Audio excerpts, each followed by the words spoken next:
आंदोलन की शुरुआत हमने करी थी 24 तारीख से और लगभग 26-27 दिन प्रेस कॉन्फ्रेंस के बाद लगातार राजस्थान का जवान, आरएलपी पार्टी का परिवार, अलग अलग जो हमारे नौजवान कई भट्टियों से जुड़े हुए हैं, वो सब इस तपती धूप के अंदर 46 डिग्री 47 डिग्री तापमान है यहाँ का। और मैं धन्यवाद दूंगा मेरे छोटे भाइयों का, एक दिन थोड़ी सी बड़ी संख्या में बुलाया, आप लोग आए, सरकार के हाथ पांव फूल गए। 100 के लगभग बच्चों ने गिरफ्तारी दी, एक बेटी ने भी गिरफ्तारी दी साथ में। और आज ये जो आरती ब्यावर से सब इंस्पेक्टर की अभ्यर्थी है, आज इसने अपने मन के भाव और पीड़ा जो आपको बताई, निश्चित रूप से हमें इस चीज की खुशी है कि राजस्थान की आने वाली पीढ़ी अब चुनाव अपने हिसाब से करेगी। अब ने तो भजन लाल के झांसे के अंदर आएगी और न कांग्रेस पार्टी के झांसे के अंदर आएगी। इन्होंने एक बात साफ शब्दों में कही थी, ये सही है कि सही को सही और गलत को गलत कहने की मादा नेताओं के अंदर नहीं है। नेता पॉलिटिकल फायदे के लिए कई तरह के बयान देते हैं, जातियों के साथ खड़े हो जाते हैं, वापिस हो जाते हैं, अपने बयानों से बदल लेते हैं, थूक के चाट लेते हैं। मैं भजन लाल जी का आज गए बयान देख रहा सोशल मीडिया पे, कितनी बार उनकी जबान फिसले। जो व्यक्ति मोदी को श्रद्धांजलि दे दे, जो सत श्री अकाल को सत सत अकाल बोल दे। और आज तो रेगर समाज का कार्यक्रम था, उसके अंदर 1944 के अंदर स्थापना उसको बोल दिया कि 2044 में आपकी स्थापना हुई थी। 2 साल का ये आज का नहीं, एक मजाक सा हो गया। और प्रधानमंत्री भी उन्हें सीरियस नहीं ले रहे। ये राजस्थान का दुर्भाग्य है, इतिहास में पहली बार पर्ची से मुख्यमंत्री राजस्थान का अंदर बना। ये भारतीय जनता पार्टी के तमाम उन नेताओं की बेइज्जती है जो मुख्यमंत्री की दौड़ में थे। अगर उनके अंदर जरा सा भी स्वाभिमान होता तो खड़े होकर कहते पर्ची का सीएम हमें मंजूर नहीं।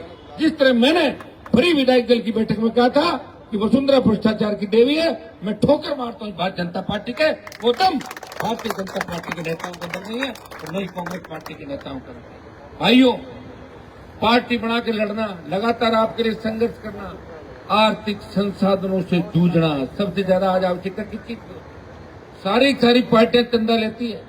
भारतीय जनता पार्टी ने गाय के मांस का निर्यात करने वाली एक कंपनी से इलेक्ट्रोल बॉन्ड खरीदा। कांग्रेस पार्टी ने उन लोगों से चंदा लिया जिनके कनेक्शन दूसरे संगठनों से थे। सब पार्टियों ने चंदा लिया, लेकिन राष्ट्रीय लोकतांत्रिक पार्टी ने इलेक्ट्रोल बॉन्ड देखा ही नहीं। जब इलेक्ट्रोल बॉन्ड का हल्ला हुआ तो मैंने किसी मेरे पार्टी के साथी को कहा, दूसरी पार्टी के, मैंने कहा भैया मुझे बॉन्ड तो दिखा दे कैसा होता है, मैं भी पार्टी चला रहा हूँ। तब उनका बॉन्ड ऐसा होता है, इस तरह लिया जाता है। अब तो है ही नहीं वो काम, हमने तो आपसे चंदा भी नहीं लिया। और मैं धन्यवाद दूंगा राजस्थान के जवान किसान का, जब भी आवश्यकता पड़ी, चाहे 5 लाख की हुंकार भरी, 7 लाख की हुंकार भरी, ललकार भरी, तो अग्निवीर के खिलाफ आंदोलन किया। अपने अपने साधनों से करोड़ों रुपए खर्च करके राजस्थान का नौजवान हनुमान बेनीवाल को इतना प्यार करता है कि उनकी रैली को, उनके कार्यक्रम को हर व्यक्ति अपना कार्यक्रम समझ के सफल करने के लिए आता है। उनको पता एकमात्र का राजस्थान के अंदर है जिसने जब किसानों को आवश्यकता पड़ी तो पंजाब के किसान आंदोलन के लिए सत्ता छोड़ती मोदी की और 70 दिन ठंड के अंदर सड़क पे बैठा। जब पहलवान बेटियां तकलीफ में थी, जब देश पुकार रहा था, हरियाणा राजस्थान की बेटी नहीं थी पहलवान, हरियाणा की बेटियां थी।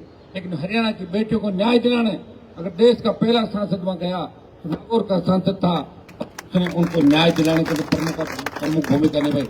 अग्निवीर के अंदर सेना का सम्मान लौटाने का अगर प्रयास किया, जिसकी हुंकार और दाढ़ से 25% अग्निवीर का जो था कि 25% रखेंगे, 75 वापस भेजेंगे। सरकार डरी, बोले आधे रखेंगे, आधे वापस भेजेंगे।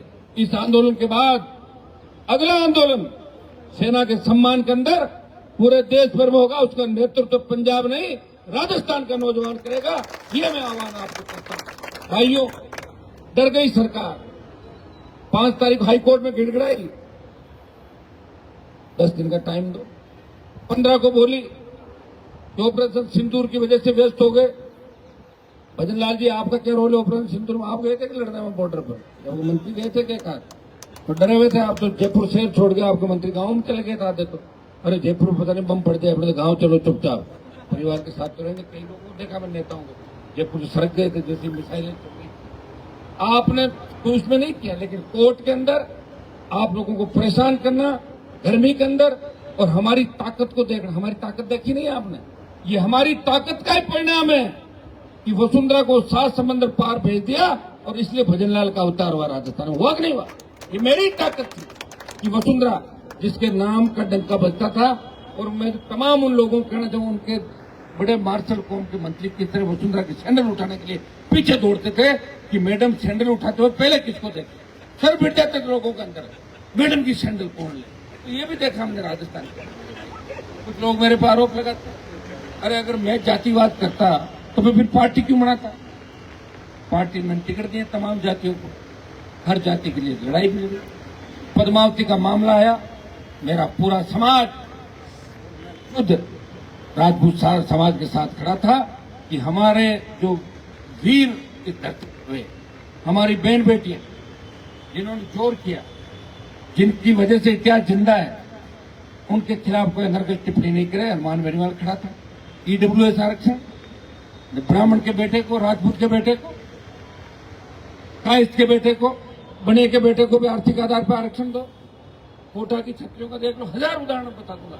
लेकिन मैंने अकेले को ठेका नहीं ले रखा, हमारा तो कोई नाम ही नहीं ले रहा है, फिर भी हम नाम ले रहे हैं सबका। सारे लोग देवताओं के नारे लगाकर राजस्थान के अंदर हमारे लोग, हम सबको साथ लेके चलते हैं।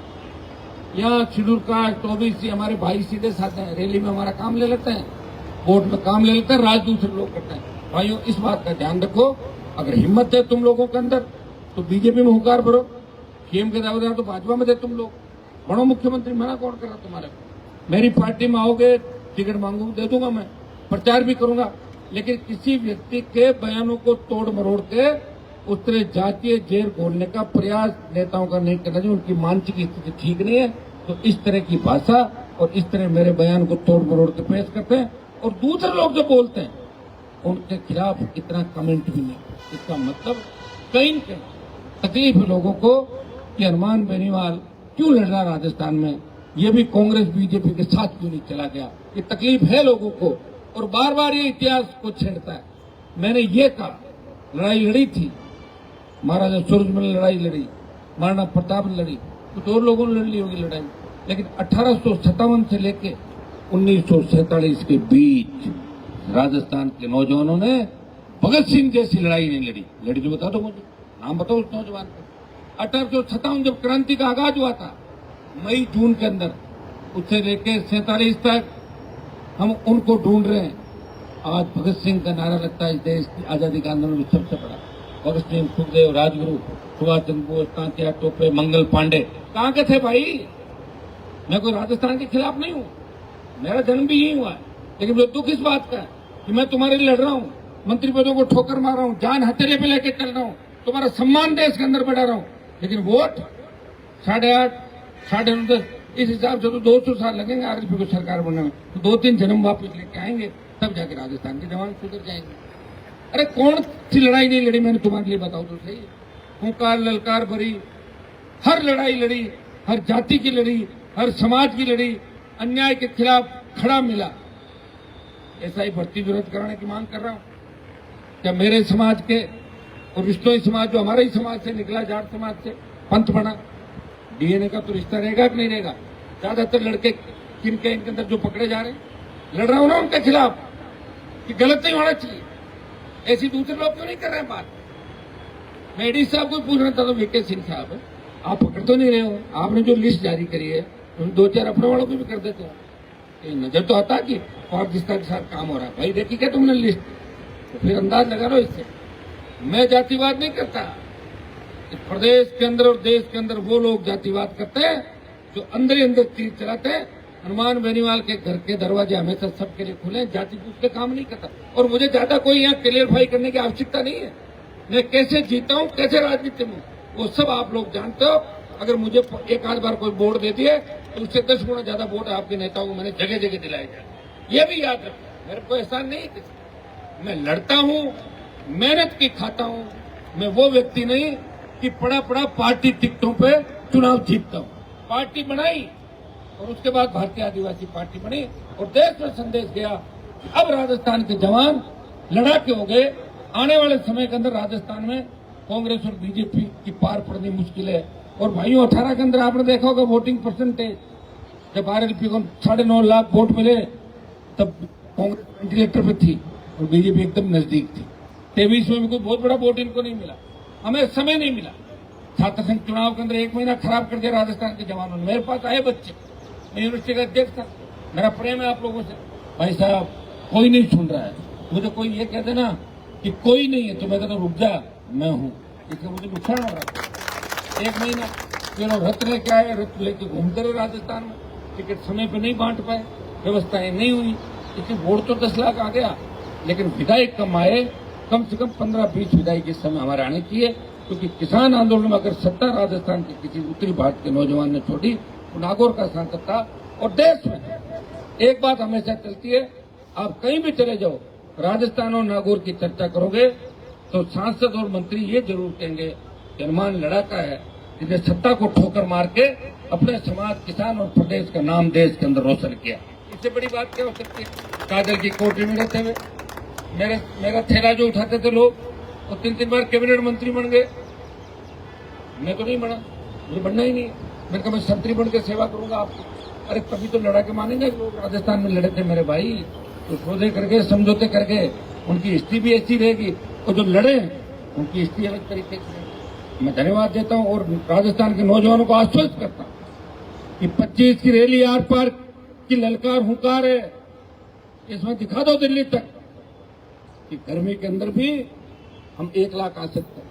इंतजार मत करना कि मोदी जी बीकानेर के अंदर जिस तरह एयर कंडीशन बसों की व्यवस्था कर रहे हैं, जूस, पनीर पकोड़े, पता नहीं क्या क्या खाने की व्यवस्था कर रहे हैं, वो तुम वेट मत करना, हमारी एयर कंडीशन बस आएगी, उसमें नाश्ता खाना, अपने को खुद ही जचाना मामला। जचा लोगे कि नहीं जचा लोगे? उस दिन जयपुर में इतनी तादाद के अंदर आ जाओ और जयपुर में जो भी गांव का बच्चा, लड़का लड़की पढ़ रहा है, वो तमाम इस राजस्थान को निकल पड़ो। मैं कह रहा हूं कि 1 घंटे के अंदर सरकार के घुट्टे टिका देंगे। वैसे घुट्टे मुझे लग रहा है कि 25 से पहले नहीं टिक जाए, ऐसा लग रहा है मुझे। डरी हुई सरकार पहले ही घुट्टे नहीं टिकाते। और 1 लाख की संख्या के अंदर अगर आप आ गए, सरकार भी आपकी बन जाएगी। और मैं इतना आश्वस्त करता हूं कि 3.5 साल सरकार में आपको किसी तरह की दिक्कत नहीं आएगी। अगर दिक्कत आए मेरा नाम ले लेना और मैं कह दूंगा क्या मामला बताओ, कोई दिक्कत खत्म हो जाएगी। इतना ही आज तक मेरे भाइयों में आपसे कर सकता हूँ। या बच्चों की पीड़ा है और मेरी भी अब आदत से बदल सकता नहीं हूँ आदत को। नुकसान भी हो रहा है, फायदा भी ये हो रहा है कि आप मान सम्मान बहुत करते हो, और नुकसान ये हो रहा है कि कलम नहीं चल रही है। कलम चलती तो ज्यादा मजा आता। कलम जब चलेगी बहुत तादाद में सीटें हमारी आएगी। दोनों बार 18-23 में से समीकरण बढ़े, अच्छी सीटों के साथ अपन सरकार के आसपास होते हैं। इसमें भी ठीक सीटें होती। विधानसभा में अगर मेरे 2-5 विधायक भी होते तो मजा लेके मैं अकेला जीत के आया था। उस दिन 2 घंटे राज्यपाल का अभिभाषण रोक दिया। उनका आरपीएससी का पुनर्गठन करो। मैं बेल में बैठा था, लेकिन एक भी कांग्रेसी मेरे साथ नहीं आया। भूल गए वो उस बात कि हमने ये कहा था। और कांग्रेस के लोगों का तो मेरा साथ देखा है मैंने भाई। अशोक गहलोत का काम था मुख्यमंत्री की कुर्सी बचाना, और पायलट कहता था मुझे तो मुख्यमंत्री बनना है 1 बार, बस 1 बार सीएम बना, उसके बाद सारे रिकॉर्ड तोड़ दूंगा पीछे वाले मुख्यमंत्री में। बस 1 बार क्या चाहते हो आप? 1 बार मुख्यमंत्री बनना। उसके लिए पार्टी तोड़ने तैयार हो गए। अरे जब आप पार्टी तोड़ने तैयार हो गए तो हमारे से मिलकर आ जाओ ना, हम तो विपक्ष में ही हैं, 5 मिनट ही आ जाओ इधर सही बीच बात पर। कम से कम लोग ये तो कहेंगे कि सचिन पायलट जो आरपीएससी के पुनर्गठन की मांग कर रहे थे वो हनुमान बेनीवाल के और जवानों के संगत में साथ है। मैं डॉक्टर साहब को पूछना चाहता हूँ, मैंने बहुत समय खराब किया आपके साथ 6-7 साल तक। आप तो अकेले थे, आप तो पूरी राजस्थान में दौरे करे थे। पश्चिम राजस्थान, उत्तरी जो आपका राजस्थान, दक्षिणी, यहाँ कहाँ थे डॉक्टर साहब आप? मैं ही था जो 5-5, 7-7 लाख की रैलियों के अंदर आपको लेके गया। लेकिन अब पता नहीं आप तो क्या हुआ, क्या वसुंधरा ने आपके ऊपर मंत्र जंतर फेंका कि आप सीधे वसुंधरा के पास चले गए। उसके जाल के अंदर फंस गए आप, वसुंधरा के जाल में फंसे नहीं 50-18 के, और मुझे छोड़ के और वहां चले गए। और बच्चों को शहीद स्मारक पे छोड़ के चले गए। अब एक ही माना बना तो मैंने सारे सबूत भजन लाल जी को दे दिए। ऐसे एस्ट्रोजन दे दिया, आपने क्या दिया? एस्ट्रोजन जांच करी आपने, गिरी के जांच कर बैठ गए। अरे कागज ये तो लड़के लाते हैं, कागज मुझे पता है, ये बच्चे लाते हैं मेहनत करके, और डॉक्टर साहब उनको पटा देते हैं। कलेक्टर उड़ीलाल जी ने खोला मामला। कहां से खोला? लाके देते हैं, खोल देते। अभी लड़ाई तो सेना लड़ रही है बॉर्डर पे, मोदी जी लड़ रहे हैं। तो कह रहे हैं मोदी जी कह रहे मैंने ये कर दिया, सिंदूर कर दिया। अरे लड़ तो सेना रही, लेकिन प्रधानमंत्री वो तो उनके खाते में जाएगा। आज इस आंदोलन का अगर जीत होती तो मैं आपके साथ हूं, लेकिन तमाम उन लोगों की जीत है जो इस आंदोलन के अंदर पहले दिन से लेकर आखिरी समय तक डटे हुए, तो मैदान छोड़ के नहीं भागे। मैं कई ऐसा ये पूछता हूं, 8 लाख परिवार थे, क्यों नहीं आ रहे हो धरने पे? कि साहब थक गए, हम आपसे अलग से मिल लेंगे, जब आप धरना से खत्म हो जाए तो रात को मिल लेंगे। तो मैंने कहा ठीक है, गर्मी में बैठा हूं, तो जब ठंड हो जाए तो आ जाएंगे। तो उनको भरोसा नहीं है, उनको लगता है सारे नेता एक जैसे, सारे नेता एक ही थैली के चट्टे बटे। ये सुनना पड़ता है मुझे, इसे सुनना पड़ता है कि मैंने नेताओं को लंबे समय तक लड़ते हुए नहीं देखा। 4 महीना, 6 महीना, 1 साल, 2 साल, 5 साल। मेरे साथ वाले भी मुझे बहुत परेशान करते हैं कि आपकी वजह से हम तकलीफ पा रहे हैं, हम टारगेट हो रहे हैं बीजेपी के, कांग्रेस के, आप कुछ करो। मैं उनको कहता हूं कि छोटा मोटा छोड़ो, जिस दिन सरकार के अंदर आएंगे ठीक स्थिति होगी, अपना आप राजस्थान आपका होगा। पकड़ पकड़ नौकरियों कैंप लगा दें गांव में, आज इस गांव में इतनी नौकरी लेंगे, जाओ करा दूंगा। ये जब होगा जब सरकार आएगी। ये यूनिवर्सिटी में थे जब खूब एडमिशन कराए मैंने, विधानसभा में हल्ला हुआ कि 7,000 एडमिशन ज्यादा करा दिए, उनको गिरफ्तार करो। मीडिया के लोगों ने मुझे पूछा कि आपने एडमिशन क्यों करा दिए? मैंने कहा मेरे हाथ में तो एडमिशन ही थे, अगर नौकरियां लगानी होती तो वो लगा देते, करा दिए। मेरी मर्जी थी।